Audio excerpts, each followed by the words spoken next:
Praise the Lord. உங்கள் யாவரும் இயேசு கிறிஸ்துவின் நாமத்தினாலே கிறிஸ்துமஸ் நல் வாழ்த்துக்களை சொல்லி கர்த்தர் உங்களை ஆசீர்வதிப்பாராக என்று வாழ்த்துகிறேன். ஹல்லேலூயா.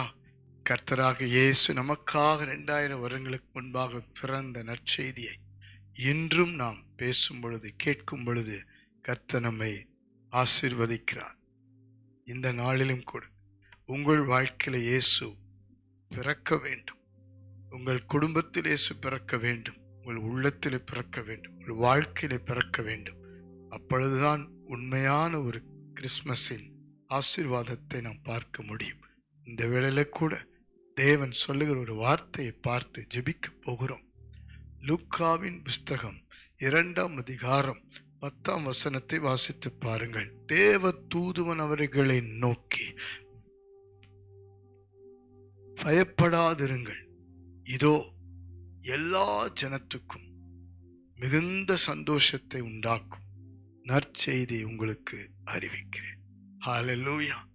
இயேசுவின் பிறப்பை குறித்து அந்த ஊரிலே தங்கி தங்கள் ஆடுகளை பாதுகாத்துக் கொண்டிருந்த மேய்ப்பர்களுக்கு வெளிச்சம் உதித்தது.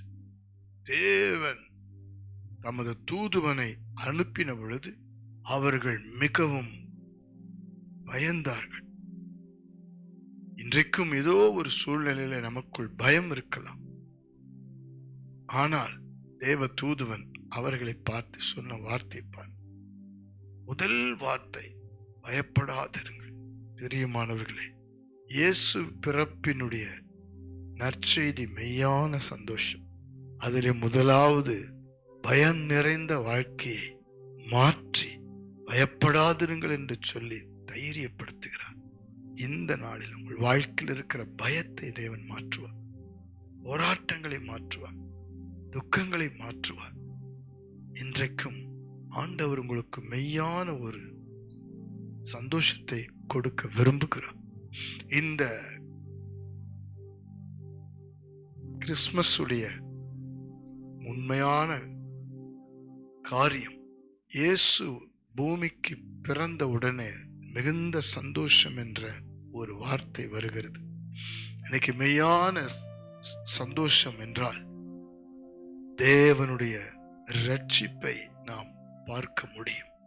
லூக்காவின் புஸ்தகத்திலே 19ஆம் அதிகாரம் 10ஆம் வசனத்தில் வாசிக்கும் பொழுது, சகே வீட்டிலே இயேசு வந்து சொல்லுகிறார், இந்த வீட்டுக்கு ரட்சிப்பு வந்தது என்று சொல்லிட்டு இழந்ததை தேடவும் ரட்சிக்கவுமே மனுஷகுமாரன் வந்தார். இன்றைக்கு நம் வாழ்க்கையில் ஏதோ ஒன்றை இழந்து போகும் பொழுது நமக்குள் துக்கம், வேதனை, பாடுகள் வருகிறது. பாவங்கள் சூழ்ந்திருக்கும் பொழுது நமக்குள் சந்தோஷம் போய்விடுகிறது. குடும்பத்திலே கண்ணீர், துக்கம், வியாதி, படுக்கை வரும் பொழுது சந்தோஷம் போய்விடுகிறது. கவலைப்படாதிருங்கள். சகையை விட்ட இயேசு ஆசீர்வதிப்பதற்கு உள்ளே வந்தார். அவன் பாவ வாழ்க்கை மாறினது. ஆகவே அவனுக்குள் ரட்சிப்பின் சந்தோஷம் வந்தது. அல்லேலூயா.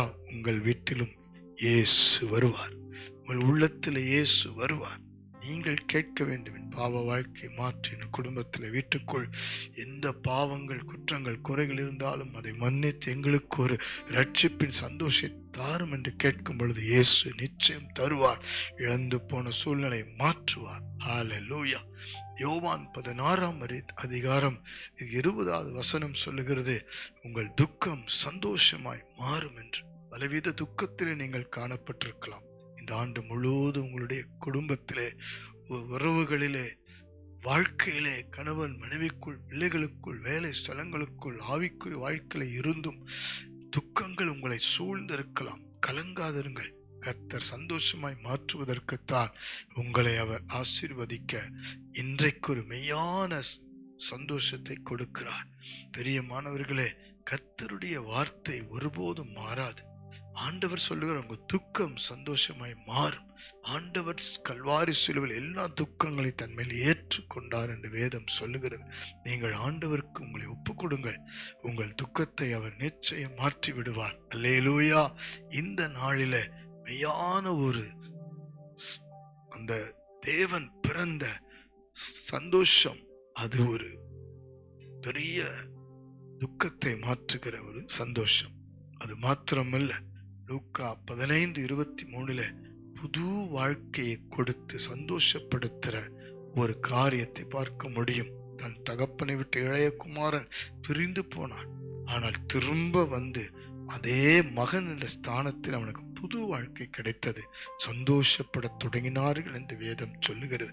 கவலைப்படாதீர்கள், ஆண்டோர் பக்கம் திரும்ப வாருங்கள். எத்தனை தூரமாயிருந்தாலும், அறியாதிருந்தாலும், எவ்வளவு பின்மாற்றமாயிருந்தாலும் இயேசு உங்களை அழைக்கிறார். திரும்பவும் உங்களுக்கு புது வாழ்க்கை, திரும்பவும் உங்களுக்கு ஒரு புதிய மேன்மை, மாற்றம், முன்னேற்றம், விடுதலை, ஆசீர்வாதம் உண்டு. கண்களை மூடி ஜெபிக்கலாமா? அன்பின் பரலோக பிதாவே, இந்த நல்ல நாளில ஆண்டவரே, இந்த நாள் நீர் பிறந்த ஆண்டவரே கிறிஸ்துமஸ் செய்தியை கேட்டுக்கொண்டிருக்கிற, பார்த்து கொண்டிருக்கிற ஒவ்வொருடைய வாழ்க்கையிலும் நீரே சந்தோஷத்தை உண்டாக்கும் நற்செய்தியாக, மெய்யான சந்தோஷமாய் இறங்கி வருவீராக.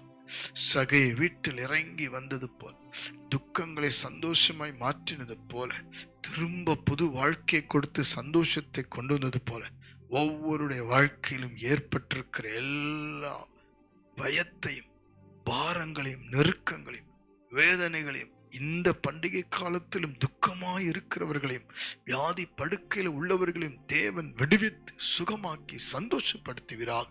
மனம் கலங்கியிருக்கிற, கண்ணீரோடு இருக்கிற, உறவுகளை இழந்திருக்கிற அந்த துக்கம் மாறுவதாக. திரும்ப புது வாழ்க்கைக்கு உம்மிடத்தில் வரட்டும். உம்மை தேடுகிறட்டும். பிள்ளைகளுக்கு நன்மை உண்டாகட்டும். ஆசீர்வதி. இந்த நல்ல நாளிலிருந்து எவ்வளவு சூழ்நிலைகள் இருந்தாலும் கர்த்தர் மிகுந்த சந்தோஷத்தை உண்டாக்கி தொடர்ந்து ஆசீர்வதி. இயேசு கிறிஸ்துவின் மூலம் தாழ்மையோடு ஜெபித்து அர்ப்பணிக்கிறோம் ஜீவனுள்ள நல்ல பிதாவே. ஆமென், ஆமென், ஆமென். God bless you. மீண்டும் உங்களை வாழ்த்துகிறேன்.